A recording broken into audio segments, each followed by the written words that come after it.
Hello, everyone. Question: how do you gauge Christian love?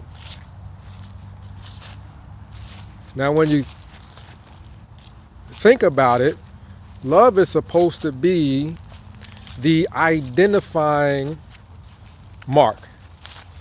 If you were a tow truck driver and you were looking for a car and I told you the car is green, that's the primary thing you're looking for. You're not looking at the tires, you're not looking. The primary thing that you are looking for is a green car. Doesn't matter if you like it or don't like it, that's the identifying mark. So with Christianity then, the same would be true. It doesn't matter if you like or don't like the doctrine, the church, the pastor, the religion. Jesus said that you would know his followers because they would have love amongst one another. In fact, that would be the identifying mark. Now, with Jehovah's Witnesses, you're going to run into a problem, and I want to just have an open and honest discussion here. Not biased, none of that. If I was an angry person, I wouldn't be open to having an unbiased discussion about Jehovah's Witnesses. So let's examine and see if we can find a clear mark of Christian love, as in that's the identifying mark. That's the big thing you see. It's not something that you seldom see. It's something that you often see. Now, with Jehovah's Witnesses, you'll notice that a difference is people tend to talk before meetings, depending on the congregation. Some congregations are quote unquote warmer than others. People tend to talk after the meeting is over, in the sense that your service is over. After the service is over, people are still inside the building talking amongst one another until it's almost time to turn off the lights, to an extent, depending on the congregation. Now, the question, though, is this motivated by love?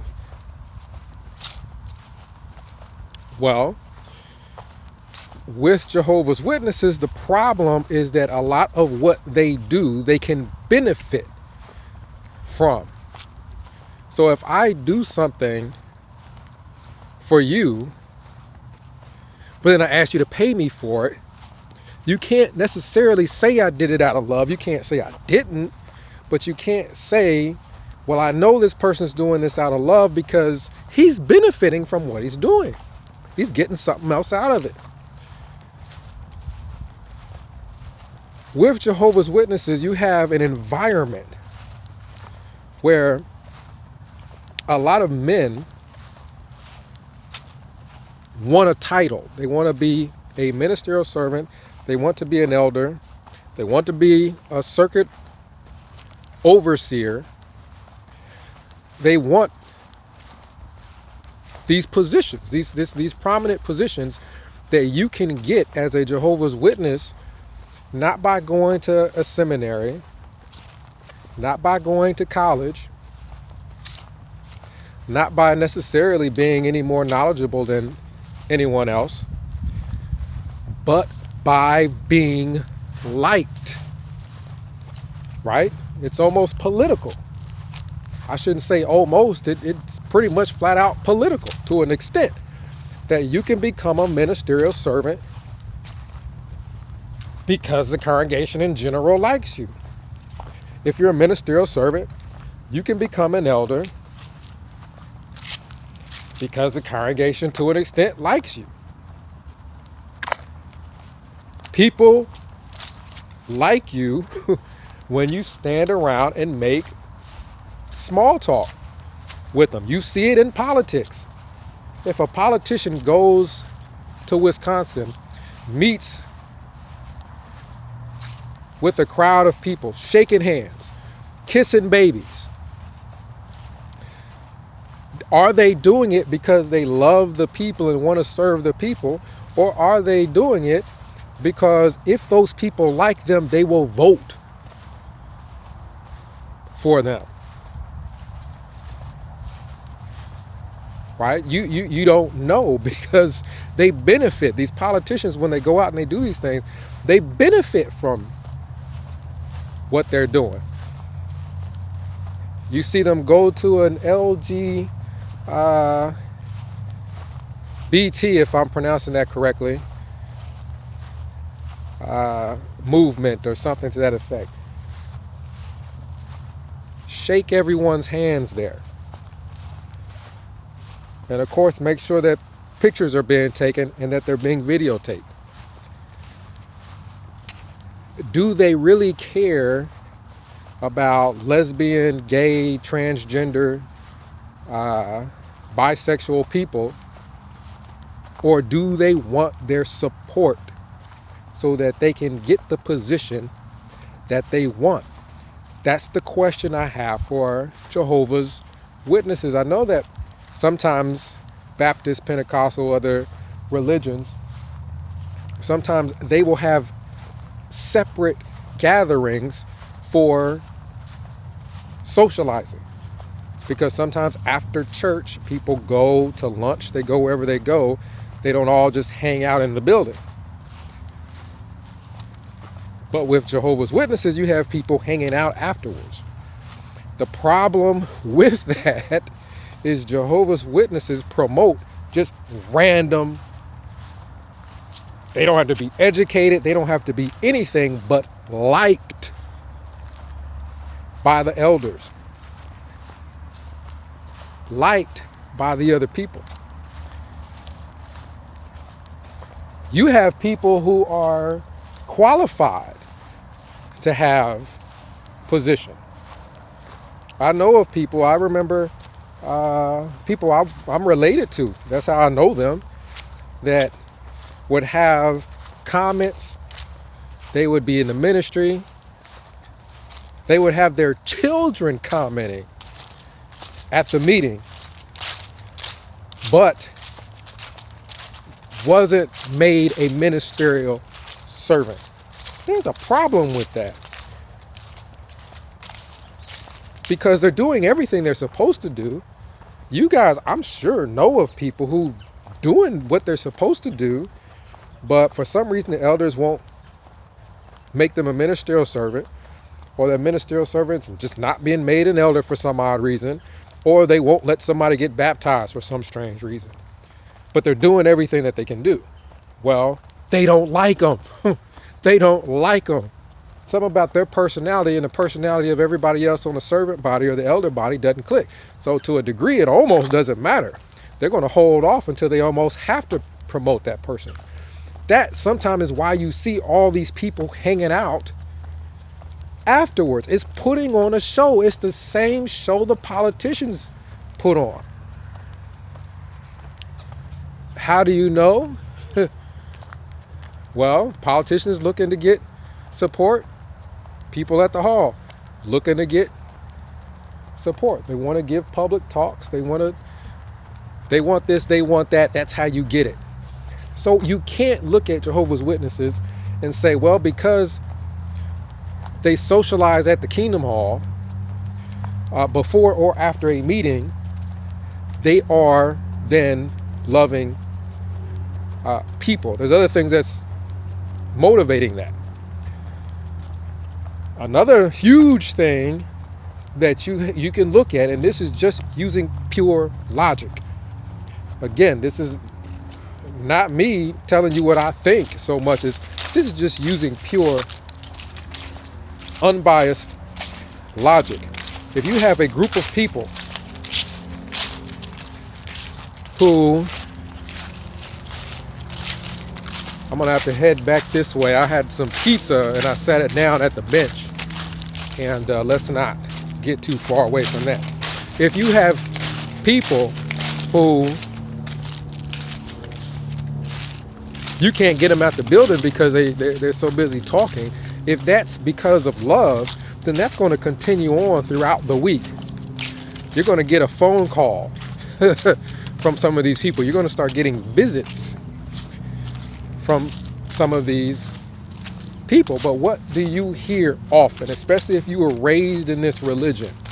You often hear from people who were sick, maybe they're elderly, whatever the case may be. If they're not there at the hall, they don't hear from anybody. If this is motivated, this socializing is motivated by love, they're going to come to you wherever you are. And making a phone call is so easy. You just pick up a phone and dial some numbers. So explain to me why, when you're a Jehovah's Witness, let's say you turn up sick, unless you're a really popular person, the average JW that's not at the hall for some odd reason, don't hear from nobody.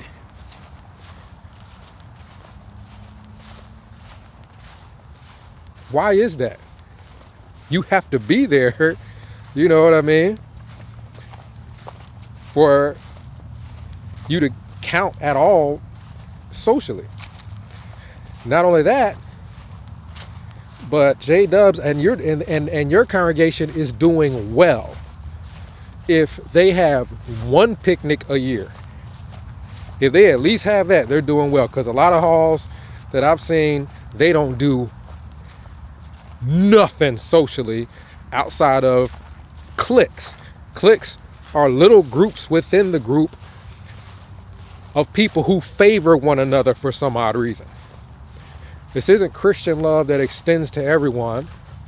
These are just the same types of cliques you have in school, anywhere else.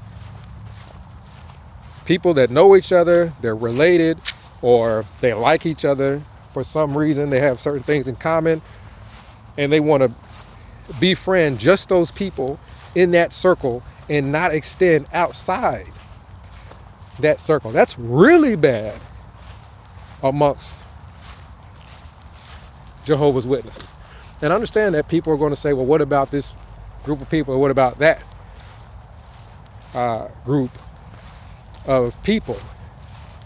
Well, you got a slight problem for Jehovah's Witnesses when you try to point the finger at other groups, because other groups have social activities a little bit more regularly where everyone is invited, not just a specific clique. Their church will have something at the park.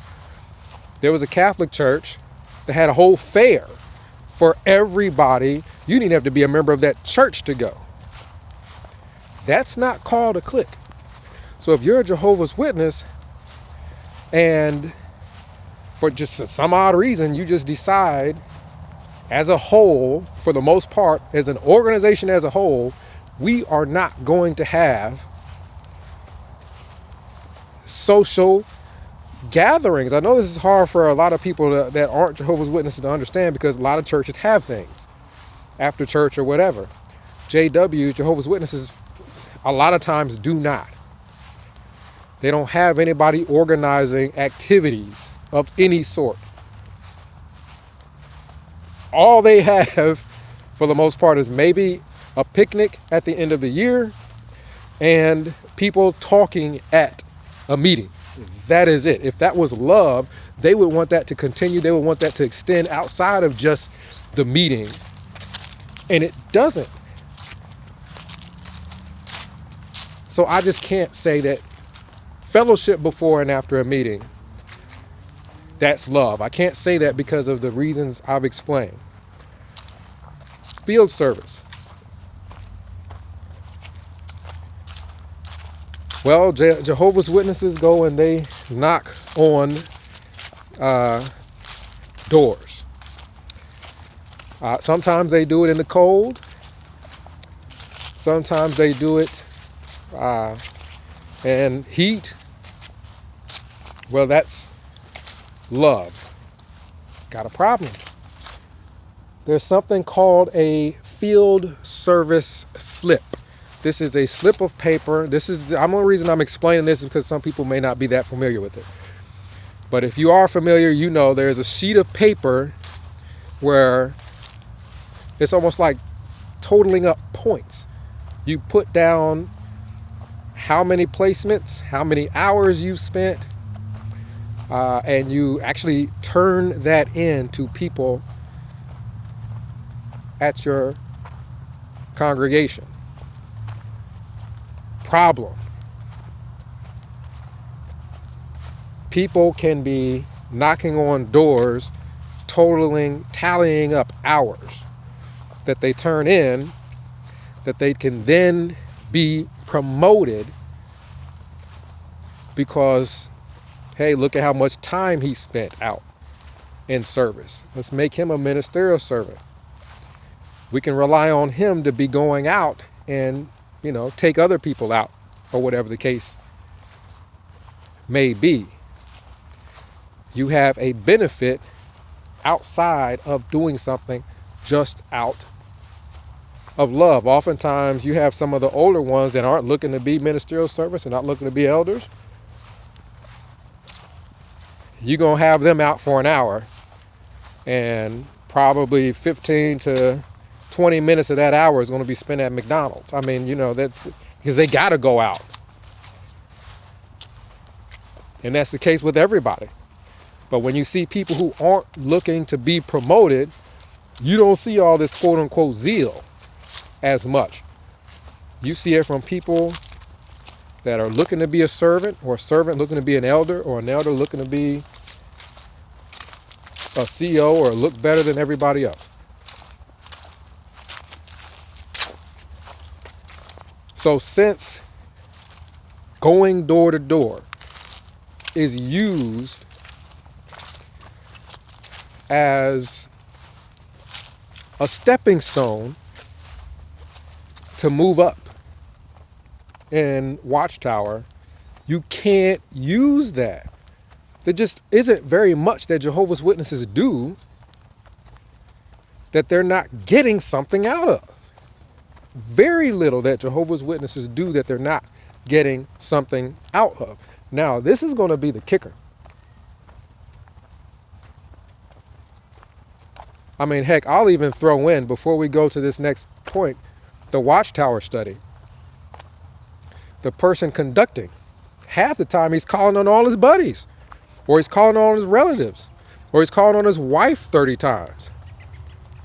Watchtower conductors, you can hardly even trust them to be indiscriminate and just call on whoever raises their hand that hasn't given a comment yet.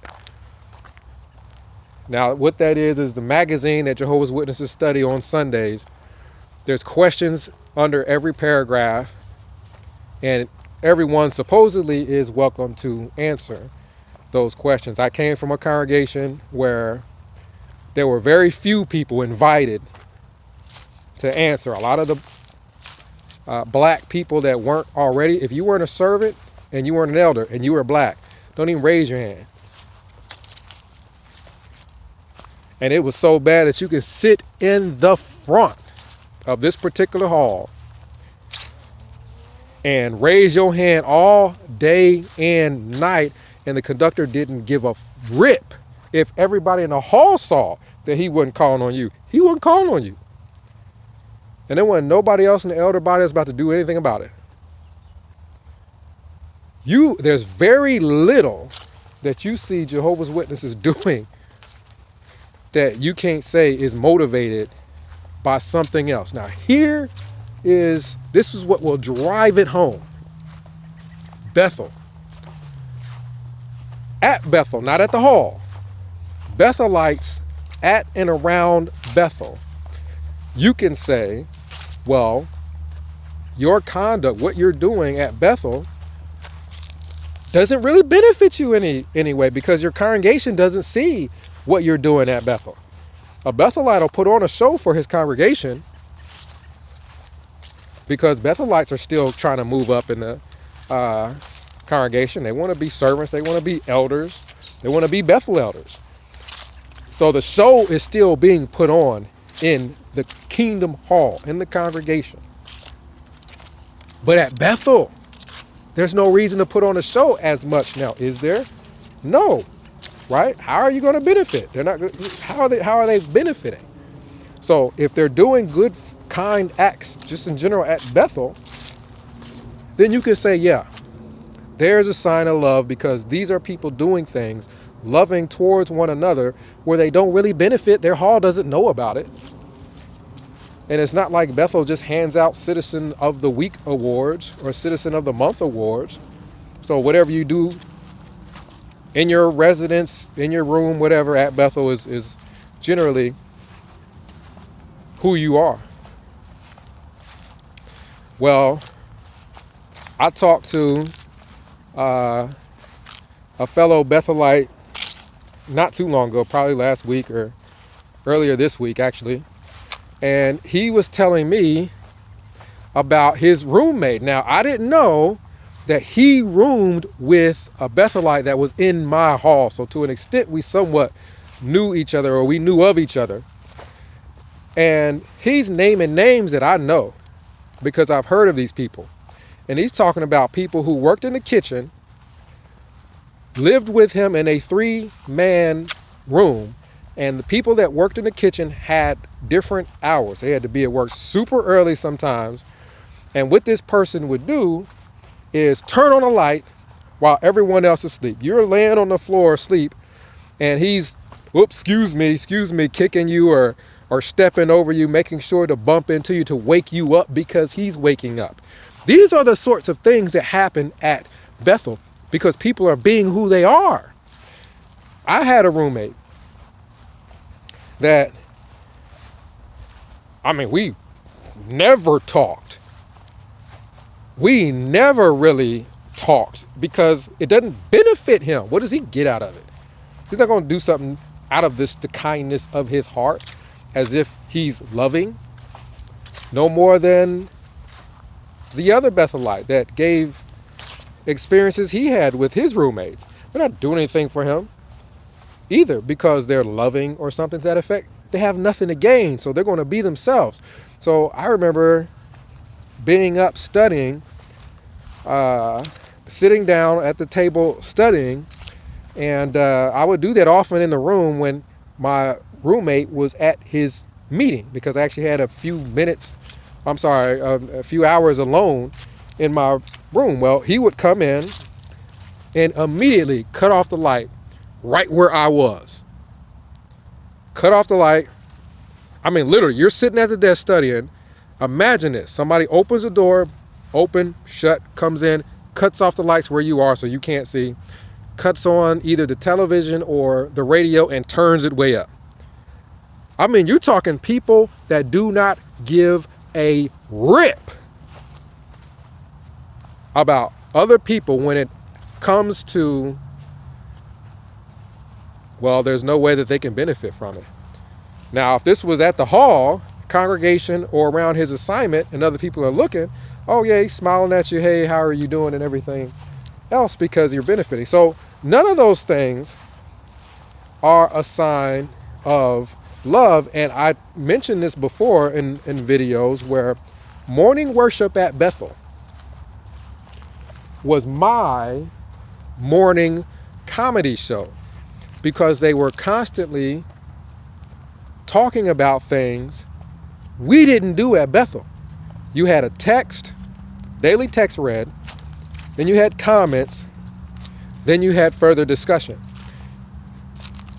Anytime they're talking about Christian love or anything like that on morning worship, it was comical relief to me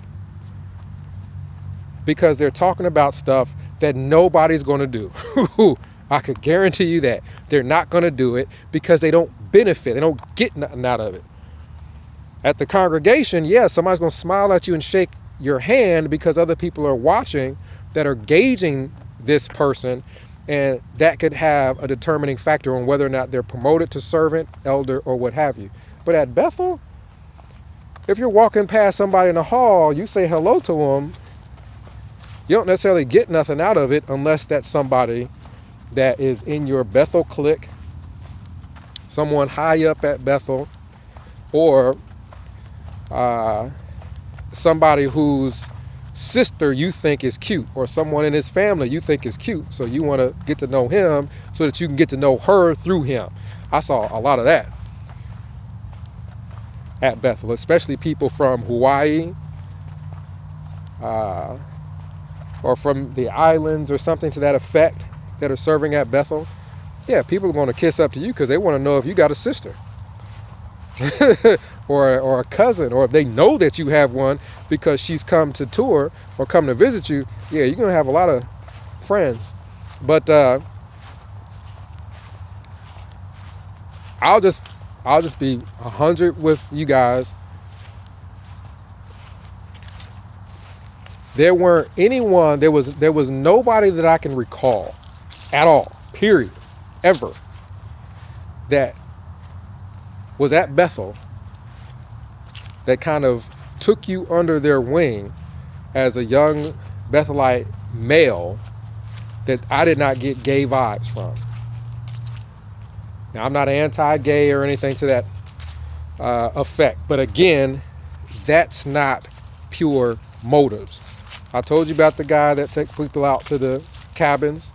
I told you about the guy that invited me to his room, and it was just kind of awkward because he was older, and then I found out later, well, those aren't pure motives. So that's very telling. If I'm in an environment where everyone around me are all Jehovah's Witnesses all the time, and literally you don't see anything loving going on, you just see people hanging out with their friends, and if you're not friends with them,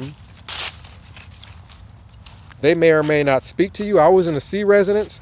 The C residence was a nicer building, and mostly people over there had seniority. And man, you can be at Bethel and other Bethelites still feel so stuck up they can't speak to you. You know how many times I was walking down the hall in my residence and somebody would walk past me and look at me like they could not bear to speak to me. They couldn't bear a hello. This is who these people are. You don't just go to Bethel and transform into something else. This is who you were. This is who you are.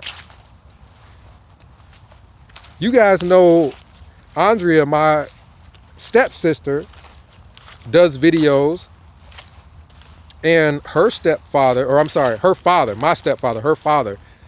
I can't remember last time he spoke to her, and love will cause a person to send you a card. There's so many things you can do if your religious beliefs make you feel that you can't, quote unquote, associate with someone. You could send them a card. You could shoot them an email to see how they are doing. You can send them a little something. There's a million things that you can do to show that you still care about someone that you don't feel like you want to spend a whole lot of time around for whatever reason. And Watchtower's shunning policy really provides the excuse really for people to just show how they really are and how they feel in general. He don't talk to her at all, don't speak to her at all. As far as I know, just tries to go past her to maybe speak to the kids or something like that. And that's just what these people do. So these are just pure facts, not how I feel about it. You guys let me know what you think. Comment down below. Bethel, you got roommates ready to go at blows with each other. You got roommates ready to kill each other at Bethel, and I kid you not. So All that love talk that they do is talk unless you see it displayed in an environment where they don't benefit from it. And of course, this doesn't apply to every single person, because I'm sure there's people who are very loving by nature, but the identifying mark of that car would be the color of the whole car, not just certain spots of that car. So 937-789-4029. This is ex Walk Hill Bethelite signing out.